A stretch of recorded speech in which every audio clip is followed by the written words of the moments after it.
Saturday, March 25th, 1911, 4:40 p.m. Hundreds of young women are finishing another workday at the Triangle Shirtwaist Factory. In the heart of Manhattan. In 18 minutes, 146 of them will be dead, and America will never be the same. This isn't just a fire. This is the story of how locked doors, corporate greed, and bodies falling from buildings forced the United States to create the labor laws we take for granted today. Let's go back to the day that changed everything. New York City, 1911. The Triangle Shirtwaist Company occupies the top 3 floors, 8th, 9th, and 10th, of the Ash Building on Washington Place. It's one of the city's largest manufacturers of women's blouses, employing about 500 workers. Who are these workers? Mostly girls and young women between 14 and 23 years old, Italian and Jewish immigrants who barely speak English. They work 12 to 14 hours a day, 6 days a week, for about $6 weekly, equivalent to $180 today. The 9th floor, where most work, is a cramped maze. 240 women sitting shoulder to shoulder at long tables. Noisy sewing machines. Flammable fabrics piled to the ceiling. Cotton scraps covering the floor like snow.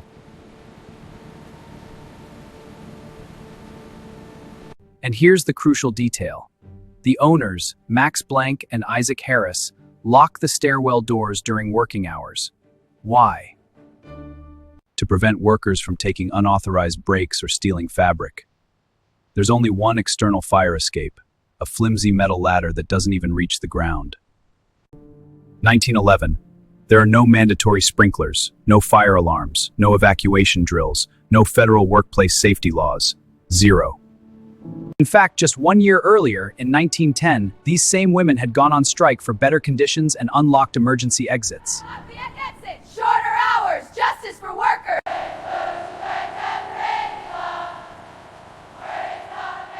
They lost. Triangle kept operating exactly as it always had. Saturday, March 25th, 1911, 4:40 p.m. On the 8th floor, someone, we'll never know who, tosses a cigarette or match into a waste bin filled with fabric scraps. Within seconds, flames leap to the tables. The cotton and linen explode. Fire spreads faster than anyone can scream.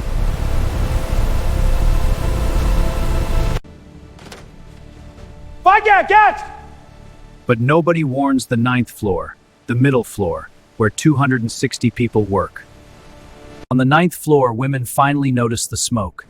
They run to the Washington Place stairwell door. They push. They pull. They scream. The door is locked from the outside. They run to the Green Street door, also locked. A third door opens inward. Impossible to open with the crowd pushing forward. Dozens of women die here, piled against doors that never open, suffocating or burning alive mere feet from salvation. Some reach the external fire escape. 20, 30, 40 women crowd onto the metal structure. It was never tested, never designed for this weight. Some reach the external fire escape. 20, 30, 40 women crowd onto the metal structure. It was never tested, never designed for this weight. 2 elevator operators, Joseph Zito and Gaspar Mortallalo, are the true heroes of this story. They make trip after trip, going up and down, saving dozens of people. But on the 9th floor, desperate women begin jumping into the elevator shaft, trying to land on top of the elevator car.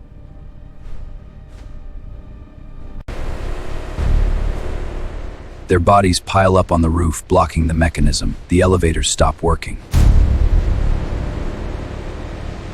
Now flames have consumed the entire floor. Smoke is so thick you can't see. Heat is melting skin. Dozens of women rush to the 9th floor windows. Thousands of New Yorkers gather in the streets. Firefighters set up safety nets. But their truck ladders only reach the 6th floor. The nets were designed for people jumping from the 2nd or 3rd floor, not the 9th.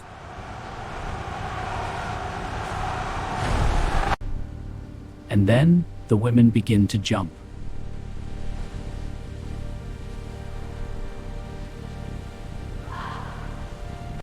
I saw a woman at the ninth floor window. Her back was to us, her arms were extended. She fell. Another followed. Then another. Then 6 at once. They fell like rag dolls. A firefighter said, "The nets? They were useless. The bodies fell with such force they tore through the nets, hit the ground, and bounced." 54 women jumped or fell from the windows. All died. Some in pairs, holding hands. In 18 minutes, it's over. 146 people dead, 123 women and 23 men. The youngest was 14 years old. 6 bodies were never identified. Max Blank and Isaac Harris, Triangle's owners, go on trial for manslaughter. The charge is simple. They locked the doors, causing deaths. December 1911. After less than 2 hours of deliberation, the jury acquits them. The reason? No proof they knew that specific door was locked that specific day. They collected $75 per victim from their insurance company. They paid only $75 in settlement fees to families. Net profit, 0. 3 years later, Blank is arrested again for locking doors at his new factory. The fine? $20. But something changed in the streets of New York. The mass funeral drew 120,000 people in silent protest. 500,000 people lined the streets. This young social activist never forgot. Years later, as Franklin Roosevelt of Labor, the first woman in a presidential cabinet, she led the creation of the New Deal. Within 3 years of the fire, New York passed 36 new labor laws.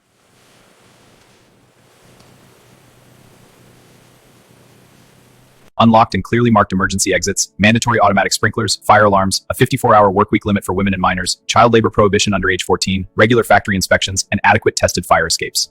These new in 38, Francis Perkins helped create them the Model River Standards Act, the federal law establishing minimum wage, 40-hour workweek, and child labor prohibition across the United States. Today, OSHA, the Occupational Safety and Health Administration, inspects workplaces. Its regulations on emergency exits, flammable materials, and evacuation capacity exist because of Triangle. When you see an illuminated exit sign, when you participate in a fire drill, when you see a sprinkler on the ceiling, you're looking at the legacy of 146 people who died because America decided profits mattered more than lives. In 2013, Rana Plaza, Bangladesh, and an 8-story building collapses. Nothing ting the living branches. Exits blocked, leg ignored, warnings ignored. 2021. More than a century after Triangle, we're still fighting the same battles. Adequate breaks, fast food workers without sick leave, gig economy drivers without labor protections. The question from Triangle still echoes. How much is a human life worth compared to profit? Today, the Ash Building still stands at the corner of Washington Place and Green Street in Manhattan. It's now part of NYU, New York University. There's a memorial plaque. Every day, thousands of students pass without knowing they're walking on sacred ground. Every March 25th, a ceremony takes place. They read 146 names, light candles, and remember that the rights we have today were paid for in blood.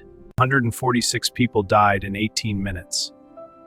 But those 18 minutes changed 100 years of American labor history. This is The Hidden Timeline. I'm Max, and I want to invite you to subscribe to the channel to receive stories and content like this. Thank you, and see you in the next episode.